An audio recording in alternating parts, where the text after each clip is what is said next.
John chapter 11, verse number 1. Hear the word of the Lord. It says, now a man named Lazarus was sick. He was from Bethany, the village of Mary and his sister Martha. This Mary, whose brother Lazarus now lay sick, was the same one who poured perfume on the Lord and wiped his feet with her hair.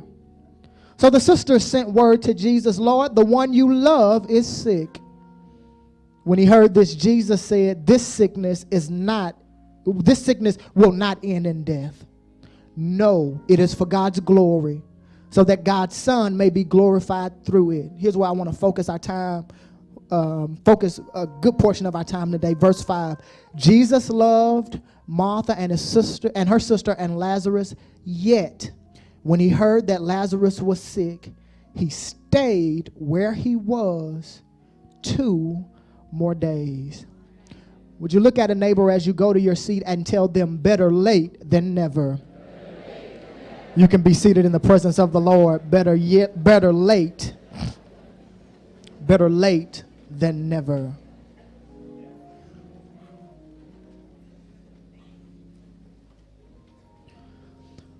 My beloved sisters and brothers, there are many of you in this room, particularly those of you at this 10 o'clock hour, who know me. And there are many of you in this room, a few of you who know me intimately. But for those of you who do not know me, to know me is to know that when I love hard. If you ever hear me tell you I love you, understand that my love for you comes from a very pure place. And unlike many of our culture's approach and pursuit of love, my love for you is not contingent upon anything that you can ever do for me. But my love for you is predicated primarily because of who you are to me. This realization of affection, of my affection rather, for you can and will often result in you gaining a comrade, a cohort, a friend for life. With that said, for those of you who know me even just a little bit, it should come as no shock or surprise to you that I have a huge, enormous affinity and a huge affection for a guy named God. I, Vecente Coatney II, I love me some Jesus Christ. And I'll admit that I don't always show my love for Jesus Christ. But in all reality, I've come to a place where I can say, stand before you and say without fear of contradiction that I love God more than anything. When I look back over my life, I begin to think things over. Can I share with you a few reasons as to why I love God? I love God, one, because he first loved me. I love God because even though I make many mistakes on a daily basis, he has a way of not only looking beyond my faults, but looking at my faults and still meeting my needs. I love God because he's taught me through the years that his way is always the best way. I love him because when he doesn't give me what I think I want, that typically means he has something that he's about to give me that is exceeding abundantly above anything, oh my God, that I could act, think, dream, or imagine. I love God because out of all the things that he requires of me, everything that he requires of me is designed to give me a life and make that life more abundantly. I love him because he's stronger than all of my haters, because I've learned that if God be for me, then who can be against me? I love God because his promises always come to pass. I love him, and many of you love him for this reason right here. Even though I am broke, the God that I serve is not affected by the recession. After all, you do know that he owns the cattle on 1,000 hills. And he promises to supply all of my needs according to his riches and glory. I love him because when I forget about him, he manages to keep me on his mind. I love him because he loves me without putting any stipulations on his love for me. I love him because he knows exactly how things are going to go. But even though he knows exactly how things are going to go, with that said, I recognize that what my enemy meant for evil, God Almighty, I love him simply because he understands me. But if I can be honest with you, 10 o'clock, without you running back to Pastor Clark and saying, who is this little preacher you had preaching? If I can be completely honest with you this morning, even though I absolutely love this man called God, I must admit that there are times when I don't always understand him. And as a consequence, I don't always like what he does. And some of you, you're looking at me, but this is where you are right now. And I wish you would take your pseudo halo off right now and be real with me. I love him, but I don't always like what he does. I don't always understand why he tells me to love people who I know are digging ditches for me because they really want to see me dead. I don't understand this, God. I don't always understand why I got to serve people who betray me and reject me and disown me and doubt the calling of God on my life. If I'm honest, these are some things that I don't always understand. God, this is strange to me. At the center of this pericope in John chapter 11 are three central characters, their names being Mary, Martha, and Lazarus. These three individuals are siblings, two sisters, one brother. And these individuals, according to verse 5 in our text, it says that Jesus loved them. And the Bible shares with us that one of them, Lazarus, Jesus' homeboy, his brother from another mother, his man, 100 grand, was sick and he eventually died. And here's what I don't understand about God. He knows that his homeboy is dead, and nowhere in the Bible does it ever say that Jesus gave Mary and Martha a tweet, a Facebook post, no RIP on Facebook, no phone call. He didn't bring no flowers. He didn't bring no potato salad or green beans to go with the chicken from Randall's and H-E-B. He didn't attend the funeral. And as I was reading this, a red flag raised up in my spirit. Because scripture tells us that there are moments when it seems like God does more for other people who don't share the same level of connection that I share with him. But it appears that he does more ambiguous things for those who he say he loves.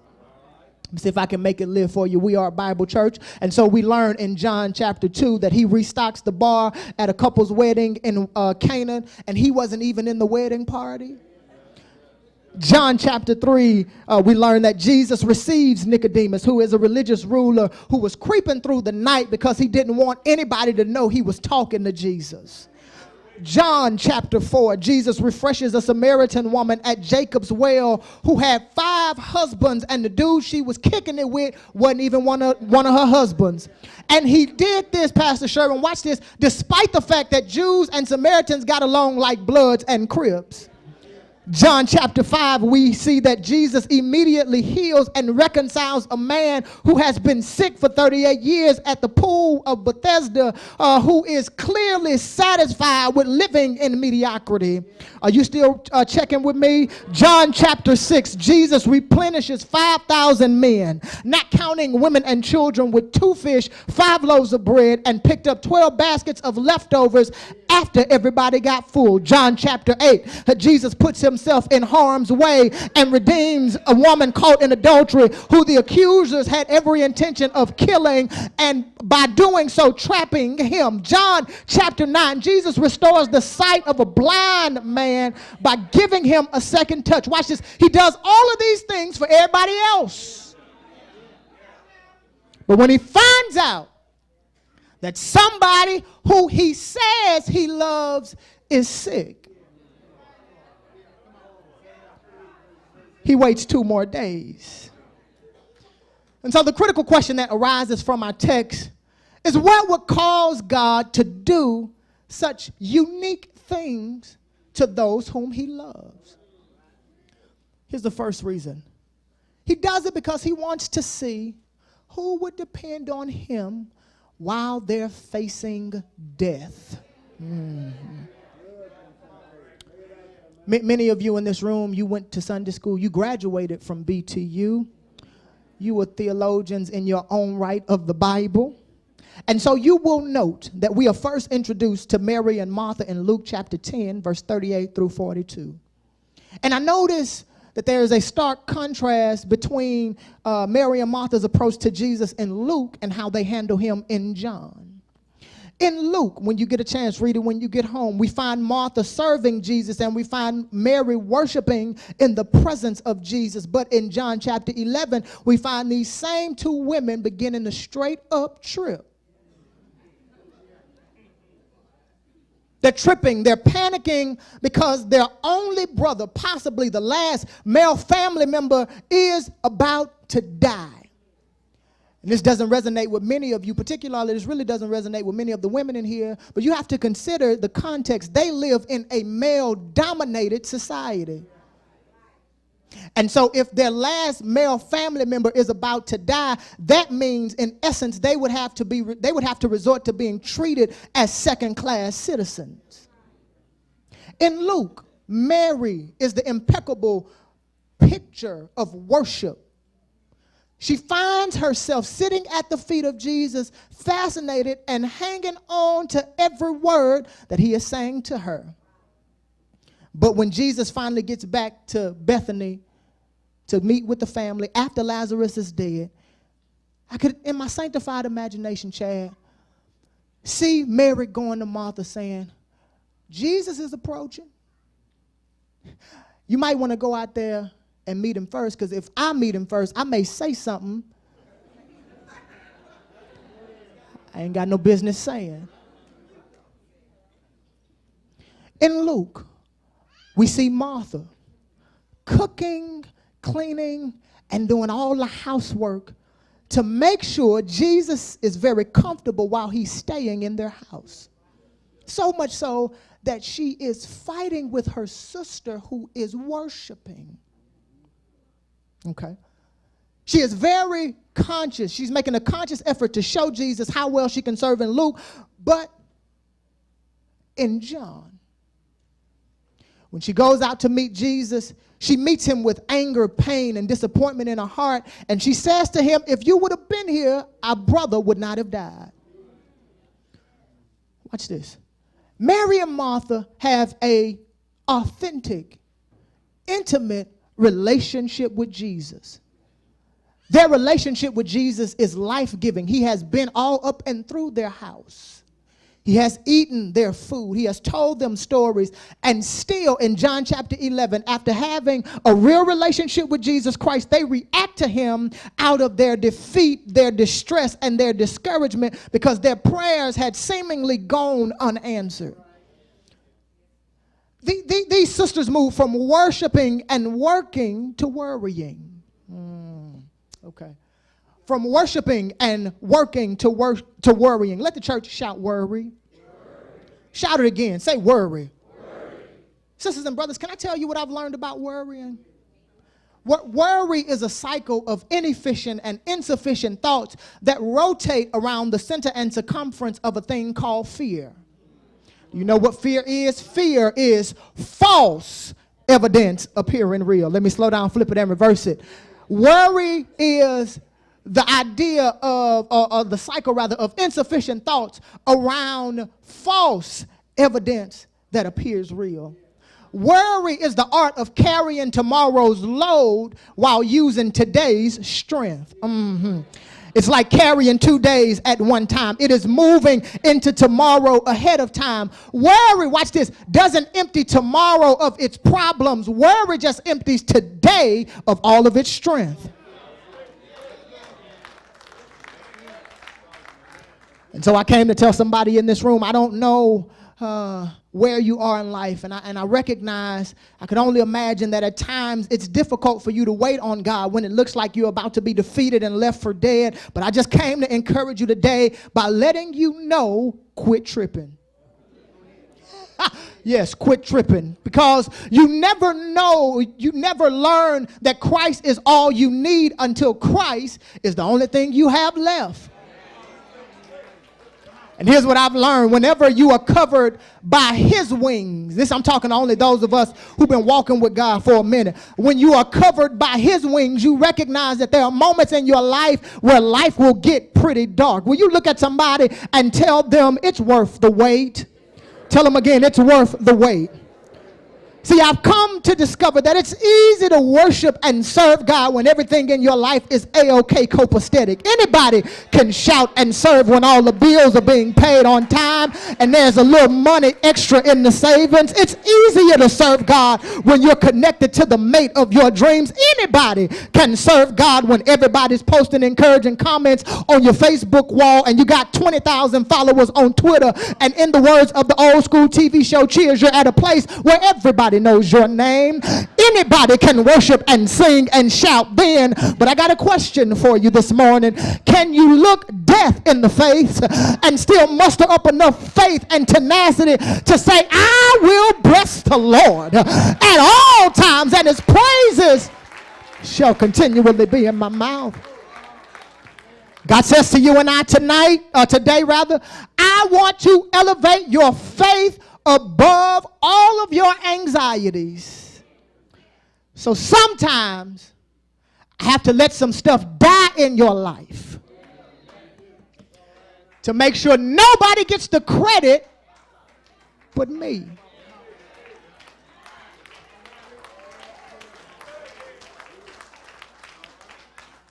Keep tracking with me. The story is told of a bird that lived near the North Pole. And this bird, Brandon Morgan, had a very stubborn spirit.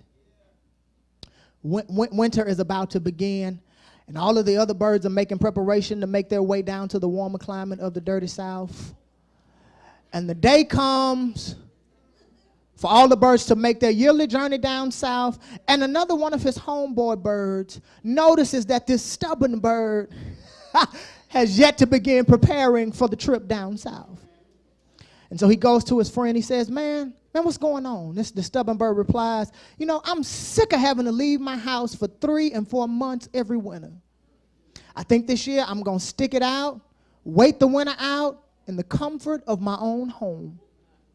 So the homeboy bird said, all right, I'll see you in 3 months. They start making their way down south. Unfortunately for the stubborn bird, this winter was one of the worst winters that the North Pole had seen in a very long time. And this stubborn bird, recognized that living there was beginning to become detrimental to the life of this bird. And so he makes the wise choice to make the journey down south all by himself.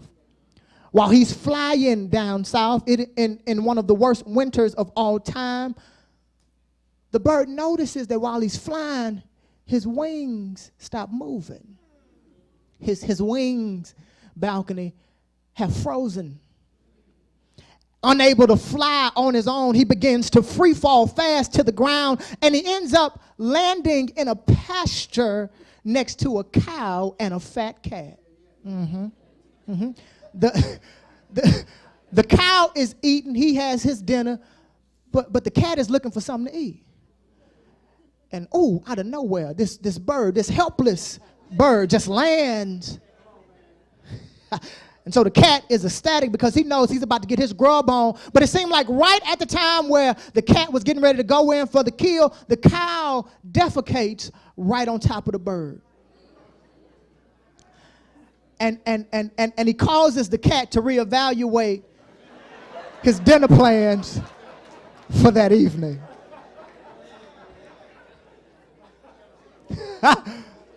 This bird, Angelica, is mad as you know what, because at first of all, he has got his wings frozen, and now he done got messed over. Oh my God. He's now in the middle of some mess, and because of his frozen wings, he can't get out of it by himself. This is some stinky, thick mess that he can't get out of.